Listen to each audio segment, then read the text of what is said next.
அவரை ரொம்ப பிடிக்கும். தூத்துக்குடிக்கு போய் அந்த ஸ்டெர்லைட் பிரச்சனை இருக்கும்போது ஒரு பப்ளிசிட்டி இல்லாமல் பாதிக்கப்பட்டவங்களோட குடும்பத்தை போய் விசிட் பண்ண ஒரு தருணம் அது எனக்கு ரொம்ப பிடிச்சிருந்துச்சு. என்னோட ஹோம் டவுன் அது. So it was very close to my heart. Summer holidays வந்தாச்சு, நம்ம ஜிடி ஹாலிடேஸும் வந்தாச்சு. GT holidays, South India's #1 travel brand. சென்னையின் #1 மட்டன் பிரியாணி ருசிக்க பாண்டி பஜார் பசும்பொன் ரெஸ்டாரண்ட்டுக்கு வாங்க. இனி பாண்டி பஜாரோட புதிய அடையாளம் பசும்பொன் தான். மதுரை உணவை சென்னையிலேயே ரசிக்கலாம். வணக்கம். வணக்கம். வணக்கம். ஃபர்ஸ்ட் படத்தோட டீமுக்கு ஒரு பெரிய விஷஸ். லெக் பீஸ் படத்தோட ட்ரைலர் வந்து 1 மில்லியன் அச்சீவ் பண்ணிருக்கு. பார்க்கும்போது ரொம்ப ஹாப்பியா இருக்கு சார். ஃபர்ஸ்ட் வந்து இப்ப இருக்கிற இந்த ஜென்ரேஷன்ல அதிகமா ஹாரர் ஃபிலிம்ஸ், லவ் ஃபிலிம்ஸ், அதுக்கப்புறம் முக்கியமா அந்த பிரேக்கப் படங்கள் அந்த மாதிரி நிறைய லைக் பண்றாங்க.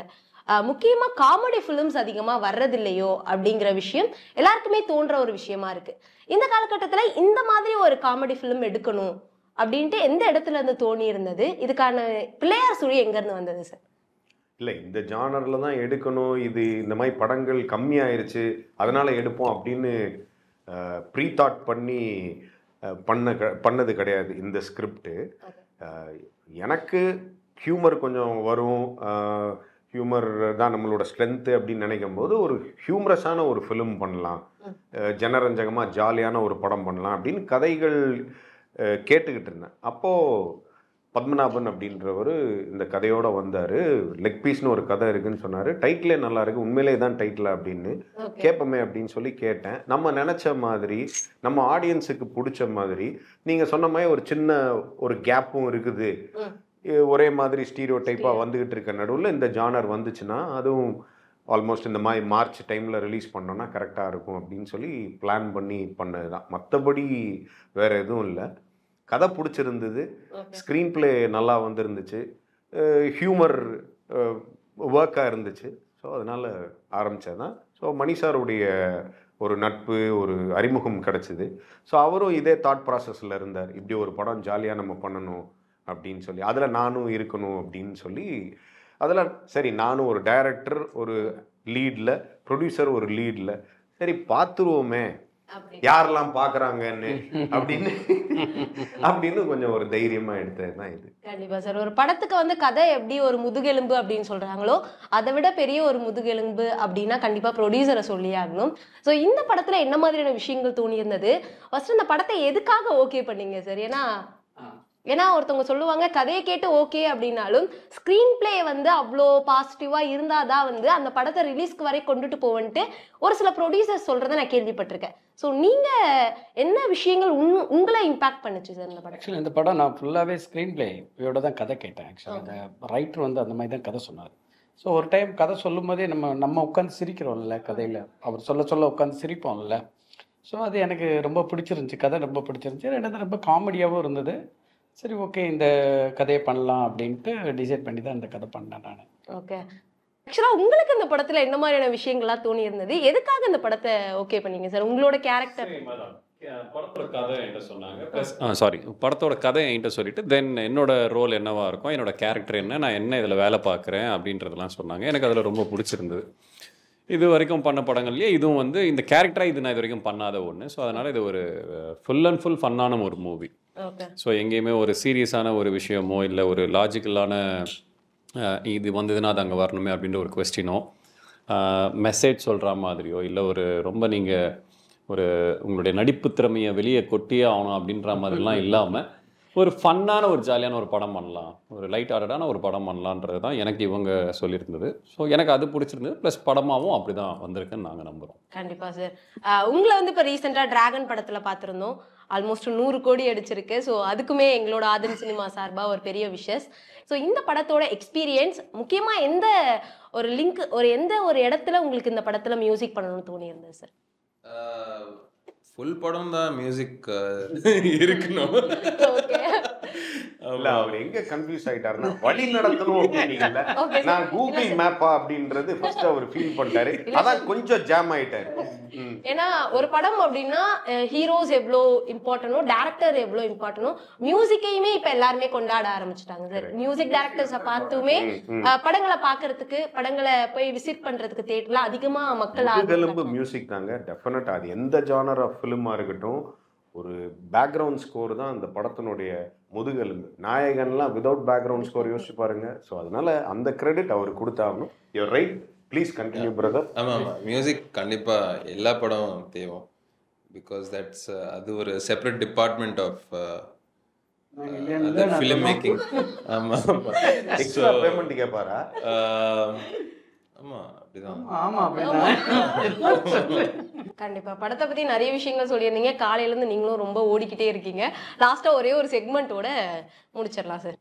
ஓ ஆமாம், இது வந்து ஒரு சாங் ஷூட். நான் பீஸ்ட் படம்ல நான் ஒரு சின்ன பாட் பண்ணேன். குக்கம்பா ஒரு பாட் தளபதிக்கு அண்ட் தட்ஸ் த ஷூட். இது வந்து I think it's some Deepavali celebration like that. ஆமா 2018 அந்த டைம்ல நடந்த ஏதாவது ஒரு விஷயம் சார்? ஐ திங்க் தீபாவளி என்ன பட்டாசு போடுவேன். இருக்கக்கூடிய எல்லாருமே இருக்காங்க சார். கொலீக்ஸ்ல இருக்க எல்லா இல்ல ஜாலியா தான் இருந்துச்சு. ஜஸ்ட் ஒரு டின்னர், ஒரு பட்டாசு எல்லாம் போட்டேன், ஜாலியா இருந்துச்சு. லாஸ்ட் சார் இது வந்து ஆமா இப்போ டிராகனோட படம். ஆமா அப்படியே சார் இன்னும் பார்க்கல. ஏன்னா நான் எனக்கு back to back work place எனக்கு ஓடும் இப்போதான் சரியாயிடுச்சு. ஓடும் எப்படியா தெரியும்? ஓகே அண்ட் இது ஐயோ இவனுக்கு டப்பிங் கொடுத்து நம்ம செத்து போயிடுவோம். இது செமையான எக்ஸ்பீரியன்ஸ் எனக்கு. ஆமா என்ன எக்ஸ்பீரியன்ஸ்? எல்லாமே இது acting plus dubbing plus everything. It's good. Okay thank you sir. Thank சா நண்பன் இப்போ ரீசெண்டா குடும்பஸ்தன் நல்லதா வளர்ந்து வருகின்ற தமிழ் சினிமாவிற்கான ஃபியூச்சர் தமிழ் சினிமாவில் ரொம்ப முக்கியமான ஒரு ஆர்டிஸ்ட், ஹீரோ. இவரு கூட நான் ஒரு 2 படம் பண்ணியிருக்கேன். கூலி படத்துல நீங்க இருக்கிறதா? அப்படி இல்லை. Okay sir, thank you sir. பெரிய ரூமர் ஓடி இருக்கு இல்ல, கூலி, குட் பேட் அக்லி ரீசெண்டா நிறைய பார்க்க முடியுது இல்ல சார் சோஷியல் மீடியாஸ்ல. ஃபர்ஸ்ட் விட இப்ப நிறைய இல்ல, எங்கேஜிங்கா ஏன்னா இருக்காங்க. இது சர்ப்ரைசிங்கா இருக்கு. நிறைய பேர் கேட்டாங்க இது கூலியில வந்து ஒரு இம்பார்ட்டன்ட் பிவட்டல் கேரக்டர் பண்றீங்க, இது குட் பேட் அக்லி நீங்க தான் கேட்டிருக்கீங்க. குட். உங்களோட ஃபர்ஸ்ட் போஸ்ட் 2018 ஜான் 7 அன்னைக்கு போட்டிருக்கீங்க சார். இதுக்கான காரணம் என்ன சார்?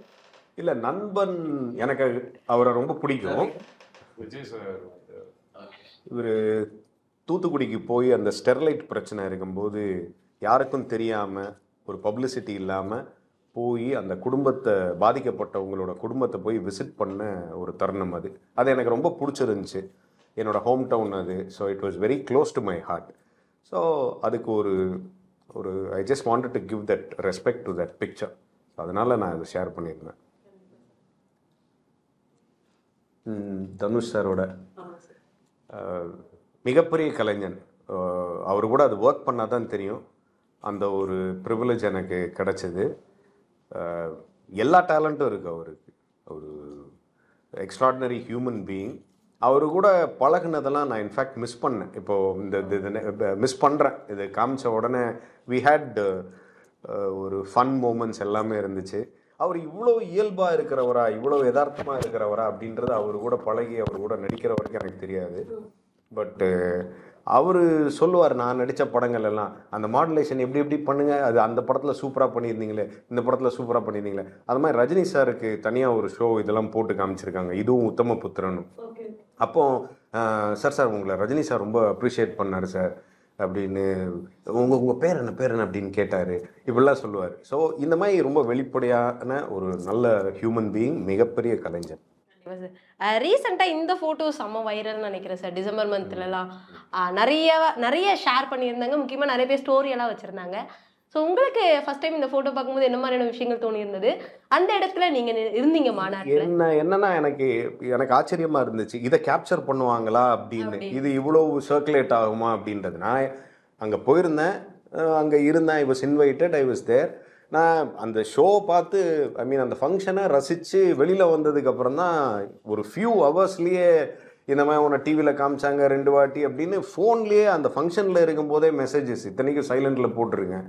ஸோ அப்போது என்னென்னா ஒரு பெரிய நிகழ்வுக்கு போனால் எவ்வளோ பெரிய ஒரு அட்டென்ஷன் கிடைக்கிது அப்படின்றத மட்டும் அதில் புரிஞ்சுக்கிட்டேன். இன்னொரு ஃபோட்டோ பார்த்துருந்தீங்களா சார்? இங்கே விஜய் சாரோட ஃபேஸ் இருக்கும், அதுக்கு பின்னாடி உங்களோட ஃபேஸ் இருக்கும். அந்த ஃபோட்டோஸில் அது பார்த்தேன், அவருக்கு அமிச்சேன். நல்ல பஜன்லால் சேட்மா இருக்கிற ஷேவ்லாம் பண்ணிட்டு அப்படின்னு எனக்கு ஒரு மெசேஜ் அனுப்புனாரு. இந்த ஃபிலிம் நிறைய பேருக்கு ஃபேவரட் ஃபிலிம் சார். இந்த படத்தோட ஷூட்டிங் ஸ்பாட் அப்படின்னா ரீசெண்டாக 15 இயர்ஸ் கம்ப்ளீட் ஆயிருந்தது. ஸோ அதை பற்றி ஏதாவது? இது என்னை பொறுத்த வரைக்கும் ஒரு கிளாசிக். ஏன்னா நான் அதிகமான ஸ்க்ரீன் ஸ்பேஸ் தளபதியோட ஷேர் பண்ண ஒரு படம். 4 படம் தான் அவர் கூட நடிச்சிருக்கிறேன். ஒரு படம் வாய்ப்பு வந்துச்சு, டேட்ஸ் பிரச்சனைனால பண்ண முடியல. இது என்னை பொறுத்த வரைக்கும் ஒரு கிளாசிக்கு. அவர் கூட நிறைய டைம் ஸ்பெண்ட் பண்ணுறதுக்கு உண்டான ஷூட்டிங் ஸ்பாட்டில் ஒரு ஆப்பர்ச்சுனிட்டி. நிறைய விஷயங்கள் அவர்கிட்ட ஒரு ஃப்ரெண்டாக எனக்கு தெரியாதது அந்த பர்டிகுலர் டைமில். ஏன்னா அது பெங்களூரில் ஷூட் பண்ணோம், ஹைதராபாத்தில் ஷூட் பண்ணோம், அப்புறம் சென்னையில் ஷூட் பண்ணோம். அவருடைய ஒர்க் என்ன சொல்கிறது, வாட் அ ப்ரொஃபஷனல் ஹீஸ் அப்படின்றத. என்னென்னா ஷூட் ஸ்பாட்டுக்கு வந்த உடனே ஃபோன் எடுத்து கொடுத்துருவார், சைலண்டில் போட்டு அசிஸ்டண்ட்டை கொடுத்துருவார். பிரேக்கில் தான் வாங்குவார். நாங்கள் மற்றவங்க எல்லாமே ஃபோனில் நோண்டிகிட்டு இருப்போம். அப்போ தான் நான் டிசைட் பண்ணேன், சரி ஒர்க் டைமில் ஃபோன் யூஸ் பண்ணக்கூடாது. அவர்கிட்ட அந்த நல்ல பழக்கத்தை கற்றுக்கிட்டேன். என்னம்மா போய் ஃபோன்லாம் எதுக்கு, அது ஒரு டிஸ்டர்பன்ஸ், நமக்கு யார் ஃபோன் பண்ண போகிறா அப்படின்ட்டு அவர் அப்படி ஒரு பெருந்தன்மையாக அப்படின்னு. அப்போ நானும் அதிலேருந்து ஃபாலோ பண்ணி கொடுத்துட்டேன். ஸோ இந்த மாதிரியான நல்ல விஷயங்கள் ஒர்க் பண்ணது மட்டும் கிடையாது, சில விஷயங்கள் அவர்கிட்ட கற்றுக்கிட்டதும் இருக்கு. கண்டிப்பாக சினிமாவில் நிறைய விஷயங்கள் பண்ணியிருப்பாரு. அவரை பார்த்து நீங்களும் ஒரு சில விஷயங்கள் இன்ஸ்பயர் ஆயிருந்தீங்க. இப்போ அரசியல்லையுமே இறங்கியிருக்காரு. தொடர்ந்து பல விஷயங்கள் அவரோட ஸ்பீச் எல்லாம் பார்க்க முடியுது. ரீசெண்டாக கூட அவருடைய கட்சி ஆரம்பித்து 2 ஆண்டுகள் ஆயிருந்ததுன்ட்டு ஒரு ஃபங்க்ஷன்லாம் நடந்திருந்தது. அவருடைய ஃப்ரெண்டாக கூட இருந்து பார்க்குறத விட இப்போ அரசியலில் நிறைய விஷயங்கள் பண்ணுறாரு. அதை பார்க்கும்போது ஒரு பர்சனாக உங்களுக்கு என்னென்ன விஷயங்கள் தோணுது சார்? ஃபஸ்ட்டு சந்தோஷமாக இருக்குது, அப்புறம் ஆச்சரியமாக இருக்குது. இவருக்குள்ளே இப்படி ஒரு பேச்சு திறமையா, இவ்வளவு டெவலப் பண்ணிக்கிட்டாரு தன்னை, இவ்வளவு இன்ஃபர்மேஷன் கேதர் பண்ணுறாரு, இதுக்குன்னு ஒரு உழைக்கிறாரு, ஒரு ஒரு ஒரு என்ன சொல்கிறது, ஒரு பரந்த பார்வை இருக்குது அப்படின்ற விஷயங்கள்லாம். ப்ளஸ் ஒரு தலைவனுக்கு உண்டான பாடி லாங்குவேஜ் ஆட்டோமேட்டிக்காக வருது. ஒரு அரசியல் தலைவருக்கு உண்டான ஒரு பாடி லாங்குவேஜ், அவர் நிற்கிறது, நடக்கிறது, இப்போ பார்க்குறது, அதில் ஏதோ ஒன்று சொல்கிறாரு. ஸோ ஒரு ஷார்ப்பாக இருக்குது, ஃபயர் இருக்குது. இதெல்லாம் பார்க்குறேன், இது ஆச்சரியமாக இருக்குது. இந்த ஃபேஸ் ஆஃப் விஜயை நான் பார்க்கலையே அப்படின்றது. ஸோ மக்களுக்கும் அது டெஃபினட்டாக அது தெரிஞ்சிருக்கும்.